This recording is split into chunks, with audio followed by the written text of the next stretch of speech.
Assalamualaikum warahmatullahi wabarakatuh.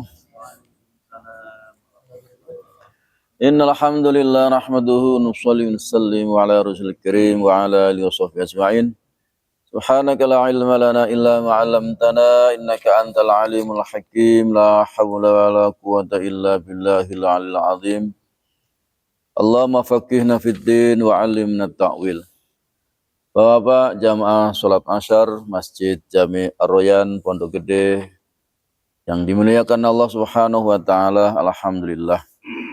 Kita bersyukur kepada Allah Subhanahu wa taala karena Allah telah berikan kesehatan, kesempatan serta kekuatan kepada kita sehingga kita dapat melaksanakan kewajiban kita salat Asar berjamaah dan kita juga tunaikan kewajiban kita menuntut ilmu. Dengan harapan mudah-mudahan apa yang kita pelajari Allah Subhanahu wa taala berikan kefahaman, Allah berikan kekuatan untuk dapat kita amalkan dan kita sampaikan. Dan sebab ta'lim ini Allah Subhanahu wa taala mudah-mudahan ampunkan dosa-dosa kita, dosa kedua orang tua kita, kakek nenek kita, guru-guru kita, murid-murid kita, keluarga kita, saudara-saudara kita kaum muslim muslimat, mukminin bil khusus amma li fadal kitab wa farallahu sadra'ahum. ونور الله ريخام شغلنا ولهم الفاتحة.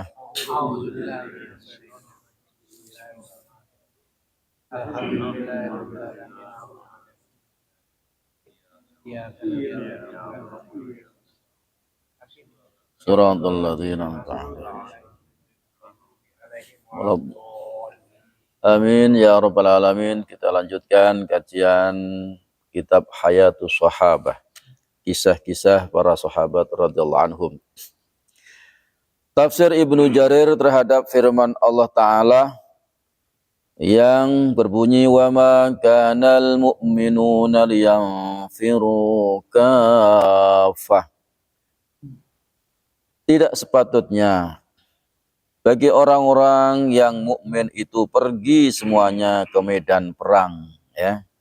Tadi tidak sepatutnya bagi orang-orang yang beriman, orang mukmin itu pergi semuanya ke medan perang, ya. Nanti nggak ada yang menuntut ilmu nanti, ya. Jadi ada perang, ada yang berangkat, ada yang juga ke pesantren menuntut ilmu. Hingga akhir ayat, ya. Yaitu Allah berfirman liyatafaqahu fit-tini wal yunziru qaumahum idza raja'u ilaihim. Surat At-Taubah 122. Yaitu jadi tidak sepatutnya bagi orang-orang yang mukmin itu pergi semuanya ke medan perang. Tapi ayat yang selanjutnya untuk memperdalam, jadi harusnya ada orang yang berangkat untuk memperdalam pengetahuan mereka tentang agama dan untuk memberi peringatan kepada kaumnya apabila mereka telah kembali kepadanya. Jadi artinya mondok dulu, ke pesantren dulu. Lah kalau orang perang semuanya nanti yang belajar nggak ada nanti. Ya ada yang perang, ada juga yang ke pesantren, yang belajar ilmu agama, ya. Ya. Jadi harus ada yang berangkat untuk menuntut ilmu. Pendapat, ya, yang paling utama untuk dianggap benar adalah pendapat yang mengatakan agar kelompok yang keluar berjuang mendapatkan kefahaman yang mendalam tentang agama dengan sebab pertolongan Allah yang mereka lihat secara langsung kepada orang-orang yang menganut agamanya pada umumnya. Dan para sahabat radhiyallahu anhum pada khususnya terhadap orang-orang yang memusuhinya, ingkar terhadapnya, ya. Jadi ini saya ulangi lagi. Maka orang-orang yang sebelumnya kurang mendalam kepahamannya itu pun akan mendapatkan kepahaman yang mendalam karena melihat secara langsung akan hakikat kebenaran Islam dan kemenangan Islam terhadap agama lainnya. Selain itu juga agar apabila mereka kembali dari peperangan kepada kaum mereka masing-masing, Mereka memberikan peringatan kepada kaum mereka itu agar jangan sampai menyebabkan turunnya hukuman Allah, sebagaimana telah turun kepada orang-orang musyrik yang telah dikalahkan oleh kaum muslimin, seperti yang telah mereka saksikan secara langsung, la'allahum yakhdarun, supaya mereka itu dapat menjaga dirinya. Jadi menuntut ilmu itu adalah merupakan kewajiban. Makanya ayat turun itu kalau pada semuanya berjuang semuanya, tidak ada yang menuntut ilmu, nanti siapa yang berikan kefahaman tentang agama? Jadi ada yang perang, ada yang berangkat menuntut ilmu. Karena menuntut ilmu ini merupakan amalan yang paling tinggi. Sampai Allah Subhanahu wa taala itu berfirman, yarfa'illahu alladhina amanu minkum walladhina utul ilma darajat. Allah akan meninggikan derajatnya orang-orang beriman dan orang yang menuntut ilmu, yaitu orang yang menuntut ilmu itu luar biasa.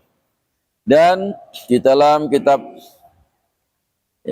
Nihayatuz Zen diterangkan, fal istighalu bil ilmi afdalu minal istighali bil adhkar wan nawafil. Sibuk dengan menuntut ilmu, kita sibuk menuntut ilmu, itu afdalu, lebih utama minal istighali bil adhkar, daripada kita sibuk dzikir. Orang sibuk dzikir bagus, tapi kalau dibandingkan orang yang sibuk menuntut ilmu, jauh lebih besar, lebih utama orang yang menuntut ilmu. Wan nawafili, dan orang yang sibuk sholat sunat itu kalau dibandingkan dengan orang yang sibuk menuntut ilmu, itu jauh lebih utama orang yang menuntut ilmu. Bal walau kana minal awami fakhudurhu majalisal ilmi afdalu minal istighali bil awrat. Bahkan kalau orang itu orang awam itu hadir ke majelis ilmu, seperti kita ini datang ke majelis ilmu, itu afdalu, lebih utama daripada kita sibuk wiridan. Ada orang yang sibuk wiridan sana sini Tapi ada orang yang hadir datang menuntut ilmu, itu jauh lebih afdal, lebih utama orang yang menuntut ilmu daripada orang yang sibuk dzikir.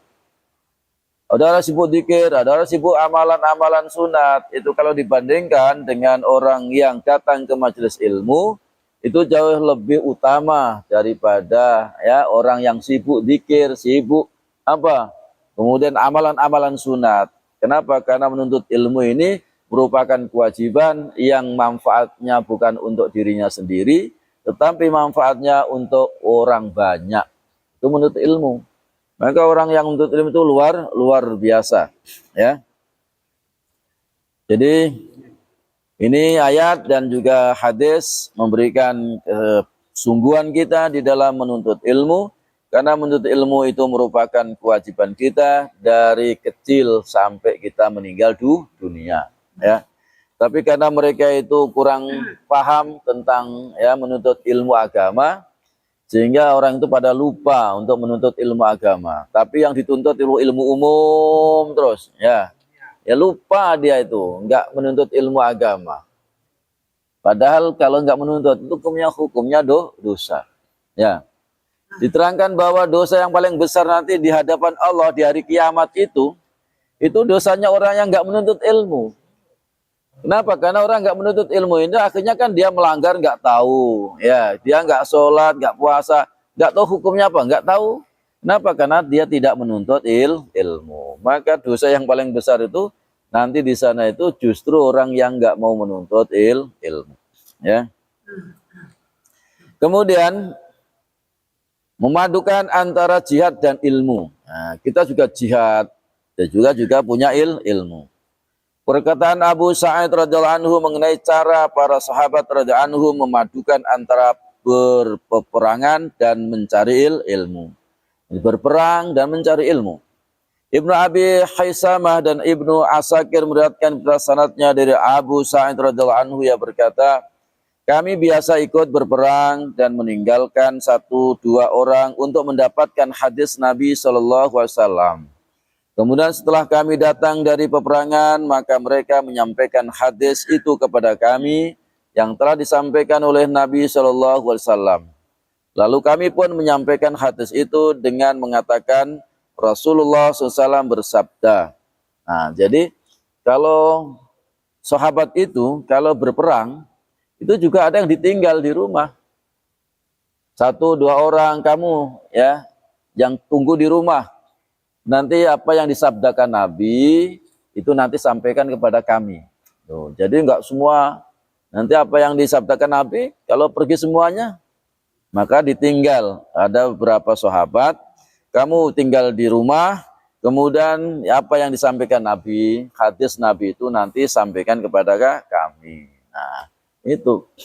Kemudian setelah itu dikatakan dia setelah dapat dari temannya itu dia mengatakan juga Rasulullah SAW. Maka dia mengatakan Rasulullah SAW bersabda.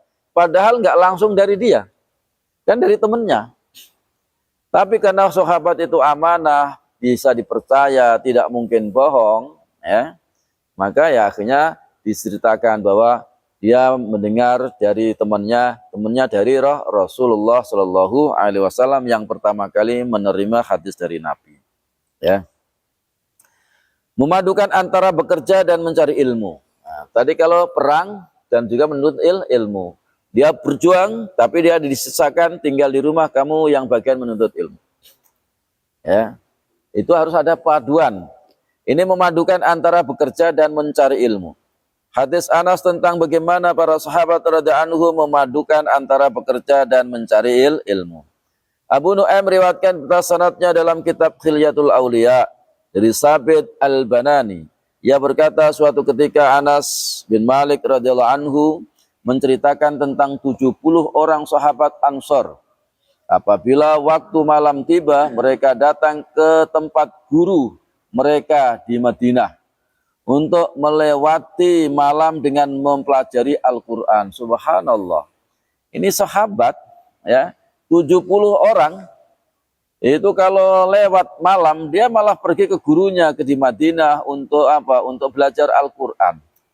Lalu pada keesokan harinya, mereka yang memiliki kekuatan tubuh mencari kayu bakar dan mencari air minum, kan di sana susah.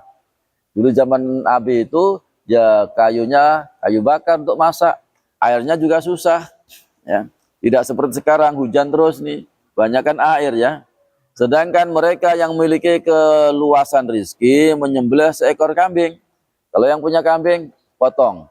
Kamu bagian nyari kayu, ya. Kamu bagian nyari air, masya Allah. Kemudian disembelih seekor kambing lalu memasaknya.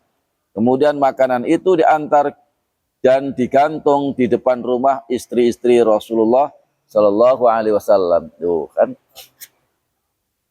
Jadi diganti ke istri-istri Nabi dikasih ya. Jadi dimasak ya makanan itu akhirnya diantar karena nggak boleh langsung menemui seorang perempuan apalagi istri Nabi. Nah, digantunglah ya. Digantung di depan rumah istri-istri Nabi Sallallahu Alaihi Wasallam. Kemudian setelah Hubaib radhiyallahu anhu mati syahid, mereka dikirim oleh Rasulullah SAW. Di antara mereka ada pamanku Haram bin Mihan radhiyallahu anhu. Mereka datang kepada suatu marga dari kabilah Bani Sulaim.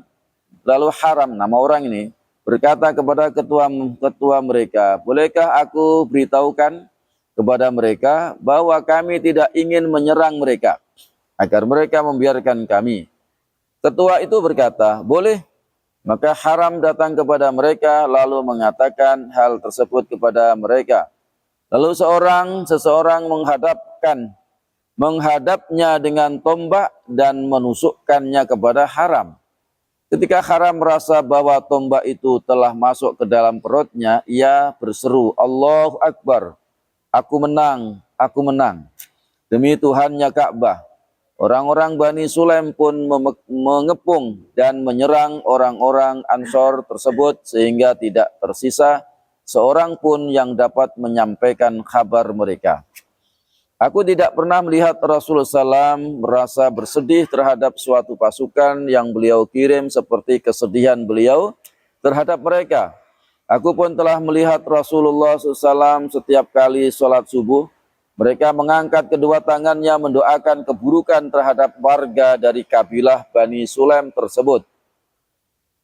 Karena dia membunuh tadi. Mereka, menurut riwayat Ibnu Sa'ad dari Sabit Al-Banani dari Anas, ia berkata, beberapa orang datang kepada Nabi SAW, mereka berkata, kirimkanlah bersama kami beberapa orang untuk mengajari kami Al-Quran dan hadis. Maka beliau mengirim kepada mereka 70 orang Ansor yang disebut sebagai Qurra, ahli Quran. Dia itu minta guru supaya diajari. Kemudian Nabi kirim, ya, dikirim malah dibunuh. Ya, ya itu namanya orang khianati. Di antara mereka ada pamanku yang bernama Haram. Mereka biasa membaca Al-Quran dan pelajarinya pada malam hari. Dan pada siang hari mereka mencari air. Lalu mereka meletakkannya di masjid. Mereka pun mencari kayu bakar, lalu menjualnya dan uangnya mereka belikan untuk makanan ahli sufah. Diberikan makanan ahli sufah, yaitu santrinya Nabi, tapi udah tua-tua. Kalau sekarang santri muda-muda, ahli sufah itu udah tua-tua. Ya, belajar dengan Nabi. Ya, kalau bapak itu, kalau ke Masjidil Haram, makam Nabi, ya sekarang makam Nabi ya, itu di depannya itu adalah dulu tempat ahli sufah. Ya, jadi ini makam Nabi, ini jalan untuk ziarah ke Nabi, dan sampingnya pas itu adalah tempat ahli sufah dulu. Ya, itu orang belajar ilmu agama kepada Nabi, orang yang memang dia khusus belajar. Ya, kalau sekarang pesantren, jadi dia selalu ya menjual uangnya, memberikan makanan kepada ahli sufah, dikasihkan. Dan orang-orang kafir, Nabi SAW mengirim para Qurra itu kepada mereka, namun orang-orang yang minta agar dikirim para Qurra ahli Quran itu justru menghadang mereka, lalu membunuh mereka sebelum sampai di tempat tujuan. Maka para Qurra itu berdoa, ya Allah, sampaikanlah kabar tentang kami ini kepada Nabi kami bahwa kami telah berjumpa denganmu, maka kami ridho terhadapmu dan engkau pun ridho kepada kami. Itu sahabat dibunuh, dia malah senang. Artinya apa? Saya sudah sampai. Ya, suruh menyampaikan salamnya kepada Nabi. Maka akhirnya salam itu disampaikan kepada Nabi bahwa yang dikirim 70 orang itu syahid semuanya. Ya, disampaikan malaikat. Anas berkata, seorang datang menghampiri Haram, paman Anas, dari arah belakangnya, lalu menikamnya dengan tombak hingga tembus. Lalu Haram berseru, aku menang. Orang dibunuh mati syahid, itu malah senyum, aku menang. Artinya sukses dalam kehidupannya ini, dia sukses. Ya, sukses apa? Sukses dia sampai meninggal dunia dengan syahid. Maka dia mengatakan, aku menang. Kenapa? Sudah disahidkan oleh orang kafir itu. Nah, dia, aku menang demi Tuhannya Ka'bah. Maka Rasulullah sallallahu alaihi wasallam bersabda kepada para sahabat radhiyallahu anhum, saudara-saudara kalian telah dibunuh. Nah, padahal Nabi kan nggak tahu di tempat mana dibunuh, tapi disampaikan kepada malaikat tadi, kepada Nabi. Ya. Kemudian disampaikan, saudara-saudara kalian telah dibunuh, dan mereka berdoa, ya Allah, sampaikanlah kabar tentang kami ini kepada Nabi kami, bahwa kami telah berjumpa denganmu.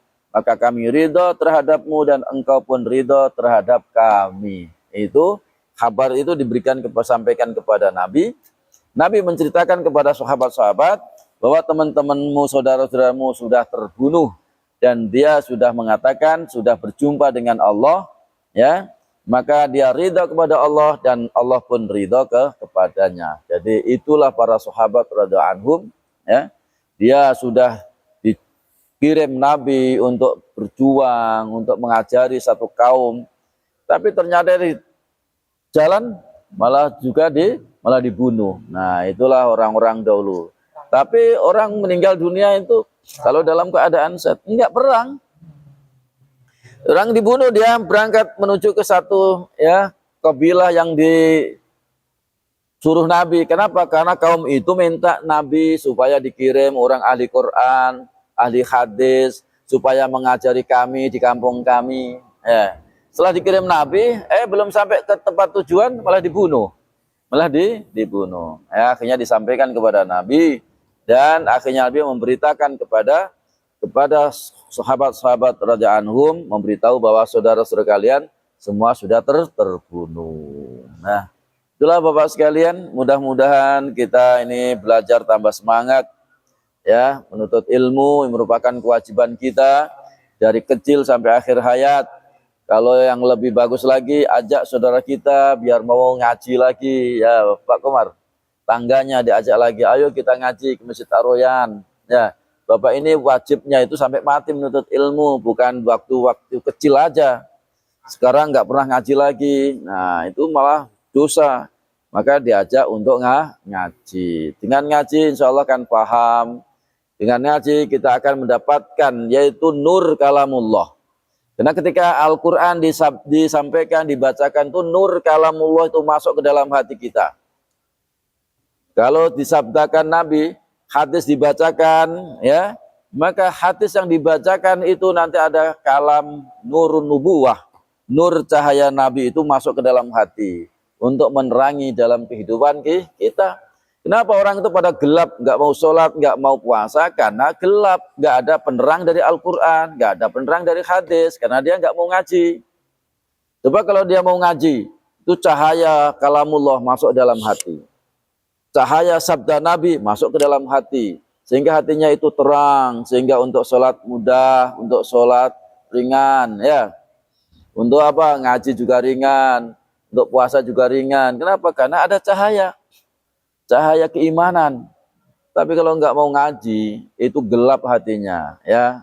Maka orang gelap-gelap itu diajak supaya mau ke masjid untuk menuntut ilmu. Insya Allah, segelap apapun manusia, kalau kita ajak ke masjid untuk menuntut ilmu, maka insya Allah sedikit demi sedikit hatinya tambah terang, tambah terang. Ya. Kadang-kadang gelap, kadang-kadang terang. Nah, kadang-kadang gelap, kadang-kadang ngaji, kadang-kadang enggak. Ya kadang-kadang gelap. Kenapa? Sebulan enggak ngaji. Kemudian ngaji lagi, terang lagi. Kemudian enggak lagi sebulan enggak ngaji, gelap lagi. Nah, itulah masalahnya. Khawatirnya itu kalau lagi gelap mati. Nah, kalau lagi gelap mati, itu yang dikhawatirkan. Kalau lagi terang mati sih enggak apa-apa. Ya, tapi kalau yang bagus itu bagaimana terang itu terus dengan cara kita menuntut ilmu terus sehingga cahaya Al-Quran, cahaya hadis Nabi ada di dalam hati kita. Ya, ini ya orang kok ya Allah pada susah. Ya, padahal ngaji itu luar biasa nilai pahala daripada ngaji. Walaupun itu sulit, walaupun nggak paham. Kenapa orang ngaji itu kewajibannya cuma berangkat, ya, mendengarkan, ya, kemudian disampaikan atau diamalkan nanti kalau kita bisa diamalkan. Masalah paham dan nggak paham itu bukan urusan kita, itu urusannya Allah. Karena membuat otak itu Allah, yang memberikan hati Allah, yang memberikan kefahaman juga Allah. Itu terserah Allah. Kewajiban kita untuk mengerjakan menuntut ilmu udah. Kalau paham nggak paham itu bukan urusan kita, itu urusannya Allah. Tapi kalau orang yang sungguh-sungguh ya insya Allah Allah akan berikan kefahaman. Tapi kalau orang nggak sama sekali ngaji nggak bakalan paham sampai mati nggak bakalan paham, ya. Maka ngajilah, niat kita niat ngaji untuk sampai meninggal dunia. Jadi kita niatkan ya Allah saya menuntut ilmu sampai akhir hayat, ya. Itu harus ada niat. Kenapa? Kalau kewajiban menuntut ilmu sampai mati, maka kita harus niat, saya niat mengaji untuk mau sampai meninggal dunia. Udah, insya Allah aman Pak Komar. Ya, insya Allah aman. Kalau yang lalu biarinlah yang lalu. Yang sekarang harus menuntut ilmu, kemudian ibadah, sholat, ya diamalkan ilmunya sampai akhir hayat. Insya Allah selamat. Ya, mudah-mudahan kita, masya Allah, ya. Kita baca Al-Quran, seneng ya. Kenapa? Al-Quran di dada kita. Orang nggak baca Quran ya sempit hidupnya. Orang yang baca Quran dadanya sempit, gelap, nggak enak. Makanya baca Al-Quran. Kan Al-Quran itu nur, cahaya. Ya. Sehingga Al-Quran itu selalu menyinari kita. Ya, maka banyak-banyak baca Al-Quran dengan menuntut ilmu. Allahumma arhamna bil Quran waj'alhu lana imaman wa nuran wa hudan wa rahmah. Allahumma dzakirna minhu ma nasina wa 'allimna minhu ma jahilna warzuqna tilawatahu ana al-laili wa atrafan nahar waj'alhu lana hujjatan ya rabbal alamin. Kita tutup dengan doa ibadat majelis. Subhanallah wa hamdihi, subhanallah wa hamdika, asyhadu an la ilaha illa anta, astaghfiruka wa atubu ilaik. Assalamualaikum warahmatullahi wabarakatuh.